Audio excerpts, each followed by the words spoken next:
Muito bem, doutor Eldi Lobo Ribeiro. Aquilo que a gente vinha discutindo no bloco anterior, quando rapazes tidos como de boa família, né, cometem infrações graves, cruéis, contra pessoas de estratos sociais inferiores, de certa forma eles não estão refletindo o preconceito dos próprios pais?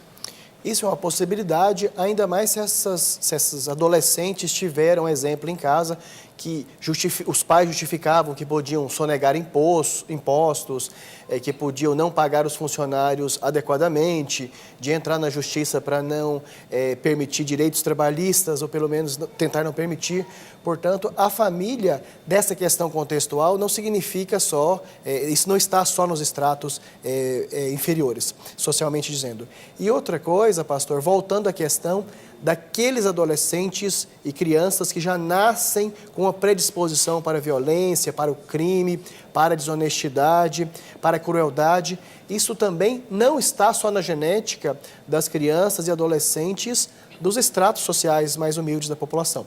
E isso é democrático, ou seja, famílias de qualquer classe social podem ter filhos que nasçam e cresçam com esse comportamento alterado de forma doentia. E, voltando ao que o doutor Ariel falou, das dificuldades que tem para a saúde pública, atender as pessoas mais simples, e há também uma resistência por parte das famílias que são bem financeiramente, de procurar tratamento comportamental para seus filhos que apresentam condutas inadequadas, reprováveis. E, por exemplo, um relato que eu tenho diariamente, pastor, são de professores queixando-se que ficaram reféns dos pais e dos alunos, porque o aluno passou a ter, de maneira geral, independente do nível social do colégio, uma série de direitos em contraposição aos direitos dos professores, e que o professor chamando a atenção, e na minha percepção, isso não é estudo científico, não é estudo estatístico que eu tenha conhecimento, mas na minha percepção, parece que nos colégios de nível social mais diferenciado, ainda há por parte dos pais, uma mera percepção da minha parte, uma permissão maior desses alunos em relação à desobediência, em relação a um questionamento desrespeitoso, em relação às regras dos professores, até a ponto do professor tornar-se refém de não querer manifestar uma disciplina mais intensa pelo risco de perder o emprego desses pais questionarem quando os filhos foram corrigidos. Isso é extremamente comum, infelizmente. Né? Entre os professores a gente tem um apelido de dizer assim, esse pessoal pensa que escola é consórcio, pagou, passou, né? Consórcio de diploma, consórcio de educação, infelizmente. Agora deixa eu fazer uma pergunta estatística para o senhor.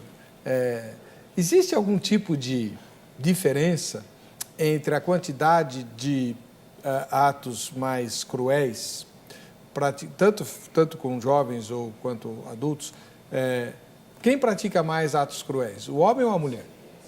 O homem. O registro é muito maior para o homem, incomparavelmente muito maiores, tanto em estatísticas dentro da visão da saúde mental.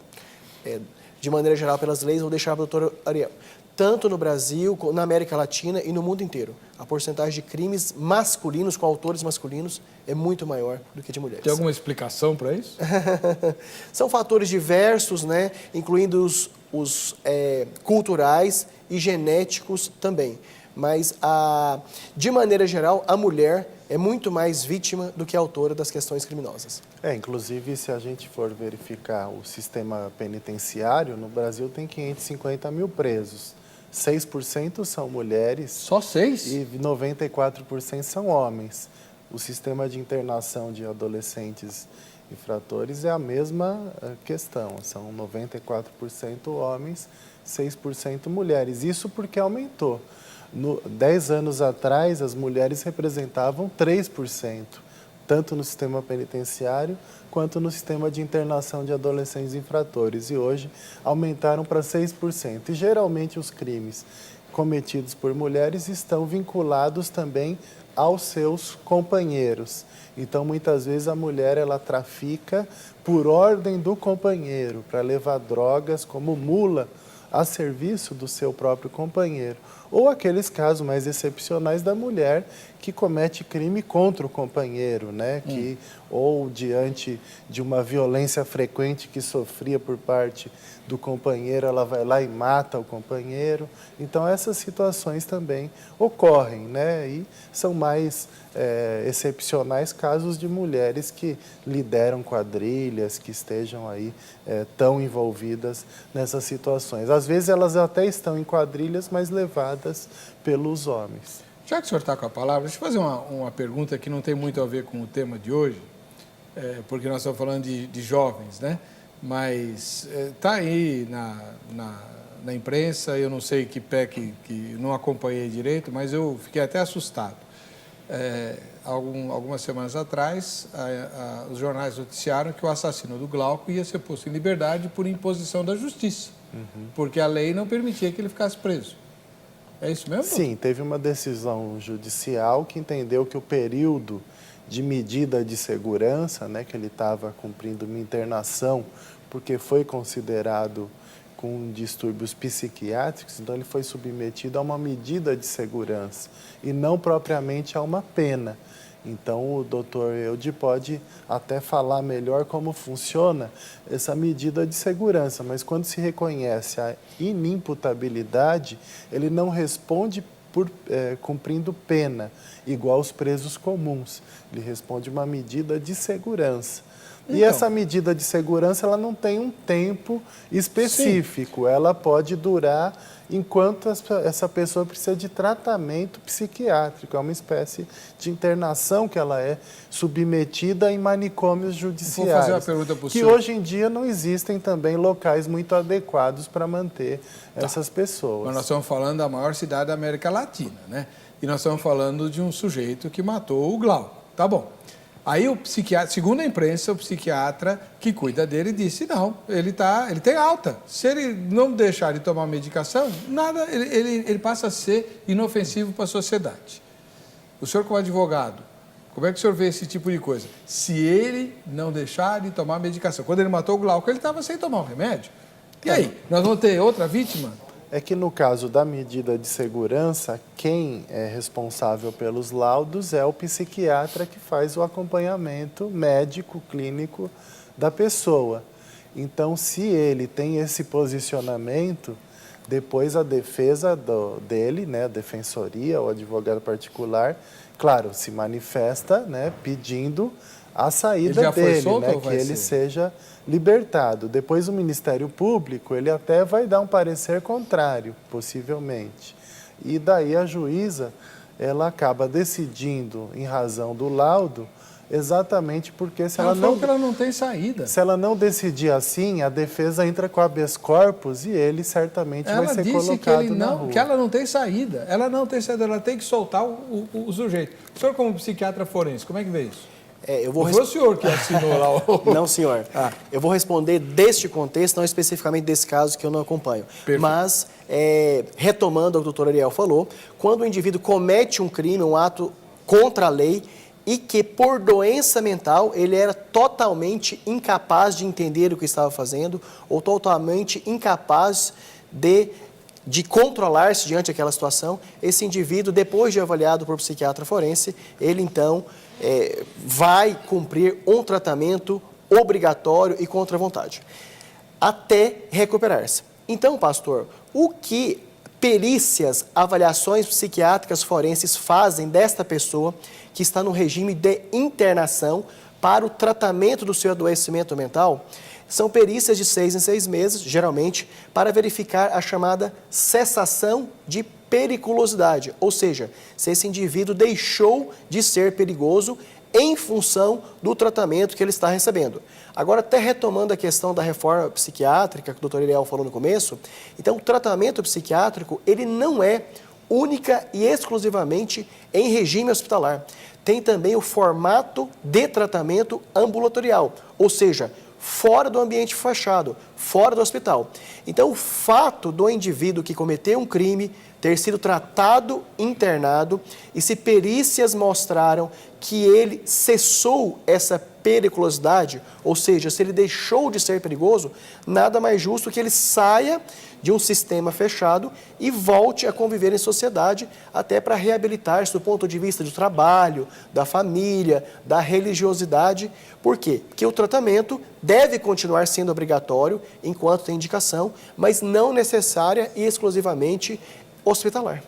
Mas, doutor, Existem diferenças nesses casos, pastor, só complementando o que trata o doutor Eude, nós temos o caso do Champinha, por exemplo, que até por pressão, né, da mídia, por pressão do pai, por pressões no judiciário, que ele acabou, ele cumpriu os 3 anos de internação como adolescente em conflito com a lei, e depois ele foi interditado judicialmente e foi então decretada uma internação compulsória. Então, ele está até hoje, desde 2003, está até hoje, são 10 anos, cumprindo essa internação, exatamente porque os laudos que foram feitos demonstraram que não tinha cessado a periculosidade. Então, a justiça também ela fica muito dependente desse entendimento científico dos profissionais da psiquiatria. E o entendimento pode variar também de profissional para profissional. O doutor Eude pode avaliar de uma forma um paciente, um outro profissional pode avaliar de outra forma. Então, isso também... E o judiciário, ele também depende muito desses estudos técnicos, porque os juízes também não são psiquiatras, não têm o entendimento técnico para isso. Mas o psiquiatra, né, o doutor Eude, o senhor? Sim, senhor. O senhor vai avaliar o paciente que tiver sob seu cuidado dali para frente, não dá para avaliar o passado. Esse caso, esse rapaz, que já se tratava, porque ele tinha problema, ninguém esconde isso. Tanto é que ele não foi nem condenado, ele foi considerado, como é que o senhor fala? Inimputável. Né? Então, ele não foi condenado, porque ele não podia ser acusado, ele não tinha noção do que estava fazendo. Por quê? Por causa da doença e porque ele tinha parado de tomar os remédios. Aí vem um colega seu e diz assim, não, é só ele não parar de tomar remédio. Quem é que vai garantir que ele vai continuar tomando remédio? Até ele matar outra pessoa? E eu cito um caso, e o senhor pode comentar, o senhor deve ter ouvido falar, obviamente, de um rapaz que também parou de tomar remédio, pegou um taco de beisebol e numa livraria, olha só o lugar, na Livraria Cultura ele arrebentou o crânio de um inocente lá. E também como é que a sociedade vai se proteger desse tipo de coisa? Teve um caso também de um que foi solto com laudos psiquiátricos há alguns anos atrás que matou 2 crianças aqui num parque em São Paulo. Ele estava com... acho que foi na Serra da Cantareira. Sim, ele tinha saído por cessação da periculosidade. No dia seguinte ele foi lá, estuprou e matou 2 crianças. Pastor, então, em primeiro lugar, se nós não entendermos a possibilidade de que o indivíduo tratado pode recuperar-se, pode diminuir o seu perigo para a sociedade, nós estaríamos criando, então, o expediente da prisão perpétua. E não foi o que faz os Estados Unidos? Matou, fica lá, ué. Pastor, há indivíduos, como inclusive o doutor Ariel colocou um contraponto, de indivíduo que, em função de continuar perigoso por laudo, continua interno, continua em tratamento contra a vontade. Agora, existe a avaliação que leva em consideração uma série de critérios e agora, logicamente, que esses critérios, quando vai avaliar para a cessação da periculosidade, se o indivíduo deixou de ser perigoso, ele tem uma margem de erro. Ele não é, em todos os casos, 100% assertivo. Porque existe uma limitação em qualquer prática médica. Claro. Não são todos os tratamentos antibióticos que eu faço para infecção de garganta, eu tenho 100% de resultado. Agora, eu acho legítimo que na lei brasileira tenha a possibilidade de um indivíduo que cometeu um crime em função do adoecimento mental possa receber o tratamento e voltar a conviver em sociedade. Mesmo que o crime tenha sido bárbaro? Sim, pastor. Por quê? Porque senão nós teríamos que acabar com a nossa especialidade. Ou seja, a nossa especialidade tem condições de tratar. E respondendo uma pergunta muito boa que o senhor fez, e se o indivíduo para de tomar medicação? Nós temos hoje, pastor, uma possibilidade de uma medicação chamada medicação de depósito, que ela é feita na forma de injeção e que, dada uma vez a cada 15 dias ou uma vez por mês, ela faz o efeito contínuo de liberação progressiva dessa medicação a cada dia dia a partir de uma injeção mental. Que legal. Desculpa, mensal. Então, é possível essa possibilidade do tratamento em que, por uma injeção, se o indivíduo deixa de tomar as medicações via oral, pela boca, ingeridas, tem essa alternativa Aí ele que o tem que ir indivíduo sem lá, tratamento. toma a injeção, se ele faltar, já alerta, ó, o sujeito não veio, temos que ver onde ele está. Sim, senhor, porque às vezes... Aí tudo bem, aí é diferente, né, doutor? Porque o que eu questiono é o seguinte, claro, o senhor está vendo o lado médico, o doutor Ariel, mais do que ninguém que eu conheça, vê o lado do infrator, né, como humano, ele não é nenhum monstro, mas eu vejo a sociedade tem que se proteger. Não, o sujeito está Igual o comprando um caso livro da- e leva uma paulada Igual o na caso cabeça. dos chips, das pulseiras de chip para aqueles que estão no regime semiaberto. Eles saem em liberdade, mas eles saem com uma pulseira. Então vai ser controlado para onde ele está indo, o que está fazendo. Certo. E se ele tirar aquela pulseira, vai se saber que ele está realmente querendo fugir. Ele se torna um foragido. Então são Pastor. formas de controle que aos poucos vão existindo para desenvolver mecanismos de controlar essas pessoas. Pastor, há uns 2 anos atrás, havia uma novela em outra emissora que colocava um portador de doença mental com alguns comportamentos agressivos. Então, nós fizemos um estudo, uma busca de trabalhos científicos que associassem doença mental com agressividade e crime. A porcentagem de pessoas portadoras de doença mental que cometem crimes, ela é semelhante à porcentagem de pessoas com ausência de doença mental que cometem crime. Só há uma exceção, doutor Ariel. Quando o portador de doença mental em uso de droga, ele se torna comparativamente mais agressivo do que a população geral.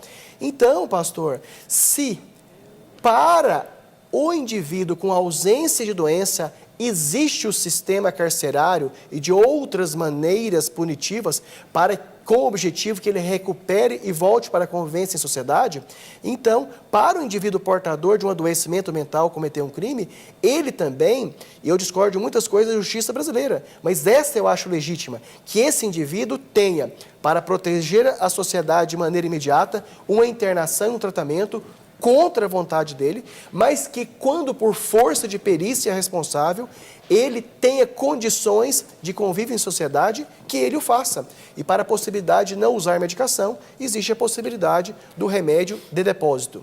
Legal, essa informação foi muito boa. Nós vamos para a rua. A nossa equipe de reportagem foi perguntar para as pessoas sobre o tema de hoje. Vamos ver o que é apurado. Crimes brutais cometidos por adolescentes. Índole criminosa ou foram educados num contexto de violência?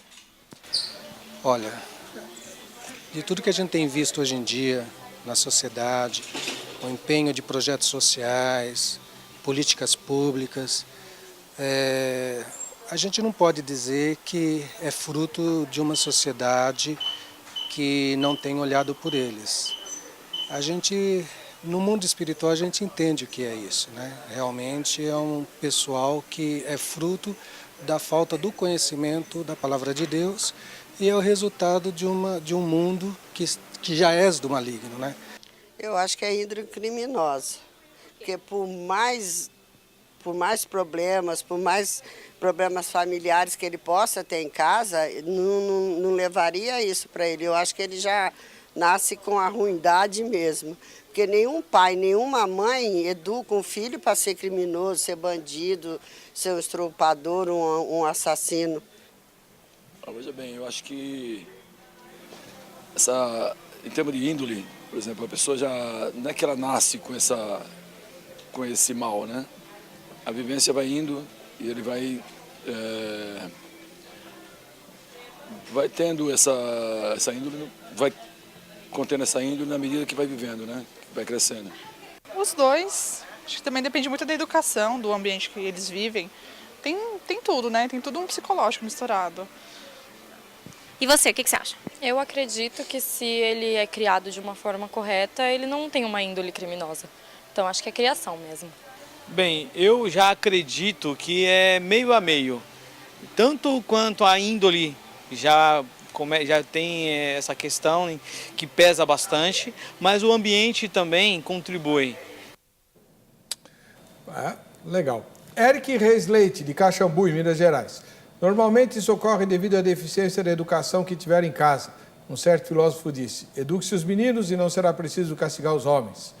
Acho até que ele plagiou um versículo da Bíblia.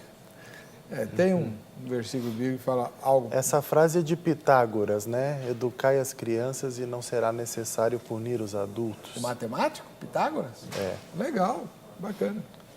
Lucas Rosa, de Joinville, Santa Catarina. Para mim, foram mal educados pelos pais que não educaram certo. Muitas vezes os pais educam de maneira errada. Mas não é só isso. Tem pais que educam os filhos, mas eles mesmos procuram violência. Né? Clarice, de Cortamão, na Bahia. No caso, o menino que matou a família e cometeu suicídio, não vi ninguém cogitar a hipótese de que um dos adultos tenha cometido os assassinatos, cometido o suicídio e o menino tenha apenas atentado contra a própria vida depois de deparar-se com a cena horripilante. Credo. Parece que uma perícia preliminar constatou-se pelo rigor mortis haver diferença de 10 horas entre a morte... É isso mesmo, né, doutor? Sim, houve uma diferença, né? Segundo as conclusões aí da polícia, que ainda está... Mas ninguém ouviu ele dar os tiros? O inquérito, ele foi... Um acordou o outro? Quer dizer, o tiro, atirou no pai. Vamos supor que ele tenha atirado no pai primeiro. Temos que correr, que o programa acabou. Fez um barulhão danado. Inclusive, existem ainda investigações a serem feitas, o inquérito está sendo prorrogado em razão de dúvidas e de situações, contradições que precisam também ter um desfecho. Agora, segundo informações, estampidos até teriam sido ouvidos por vizinhos, mas que não se preocuparam em verificar também o que teria acontecido. Tudo bem, doutor, mas matou o pai, a mãe não vai acordar? A tia não vai acordar? Seria algo assim bastante planejado, né? A perícia desse garoto é uma perícia extrema, né? Algo que ele E foi um tiro só em cada um? Premeditando há muito tempo, se foi mesmo ele o responsável, como diz a polícia, porque ele conseguiu aí o que os pais, inclusive, são policiais extremamente treinados, né? Imagina um sargento do principal esquadrão da Polícia de São Paulo, da Rota. Então, o preparo que essa pessoa teria diante de uma situação desse tipo para reagir, ainda mais diante de um garoto de 13 anos. Então, essa é a grande dúvida e a grande contestação da família, né? A família diz que esse rapaz, o menino, jamais deu sinais de violência, que era muito amoroso com a família. Já alguns colegas dizem que ele tinha montado uma espécie de grupo secreto para se tornarem matadores de aluguel, que ele dizia que ia matar os pais. Depois um dos colegas disse que ele falou que tinha matado os pais antes dele retornar para casa, onde teria aí se suicidado. Uma loucura, né? O que o senhor acha, doutor, desse assunto aí? O que me perguntam frequentemente é se é possível uma criança com ausência de doença mental, ausência de dependência química, matar outras pessoas, incluindo os pais. Sim, isso é possível. Até pelos dados que eu falei anteriormente. A maior parte de todos os casos de crimes de qualquer natureza são cometidos por pessoas com ausência de adoecimento mental. Ou seja, pessoas ditas, então, correspondentes a normais. As pessoas podem surtar, qualquer um de nós aqui pode, de repente, se tornar um criminoso, cometer crimes bárbaros. E no dia a dia, a maioria dos crimes, elas também são cometidas de forma surpreendente.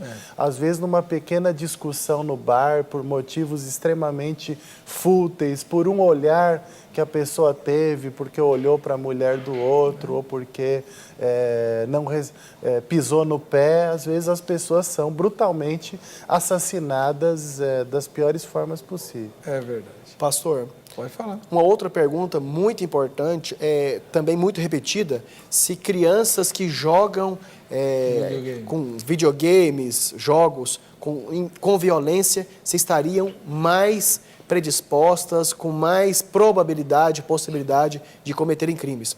Não existem trabalhos científicos, não existe uma resposta científica que mostre essa associação, que estar convivendo, participando, praticando e jogando jogos violentos se tornaria essa pessoa mais agressiva. Então, é uma responsabilidade muito grande nossa esclarecer que não tem uma resposta científica para isso. Parece que não há essa associação.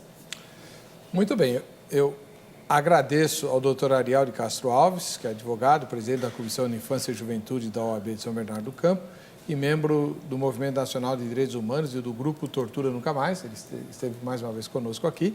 E o doutor Ed Lobo Ribeiro, psiquiatra forense, né, e especialista em saúde mental da mulher, inclusive escreveu obras científicas a respeito disso. Ambos estão à disposição de vocês aí pelo site vejamsol.com.br. Basta entrar lá na aba Convidados, mandar e-mail, convite, pergunta, eles estão à sua disposição, tá bem? O senhor tem um curso que o senhor quer divulgar, é isso? Nós temos, pela Vida Mental Serviços Médicos, vários cursos na área de dependência química, prevenção, atuação, com perfil tanto para os leigos como também para profissionais de saúde, que podem ser vistos no site www.vidamental.com.br. Vidamental.com.br? Sim, senhor. Fácil, né? Vidamental.com.br. Beleza. Bem, vamos ao sorteio. Vamos ver quem vai levar a bola da Agradinho. Celso Dias, em Indaiatuba, interior de São Paulo. Parabéns, Celso. Para você que fica com a gente, fica com essa emissora, a paz e a graça de Jesus. Nos encontraremos no próximo Vejam Só.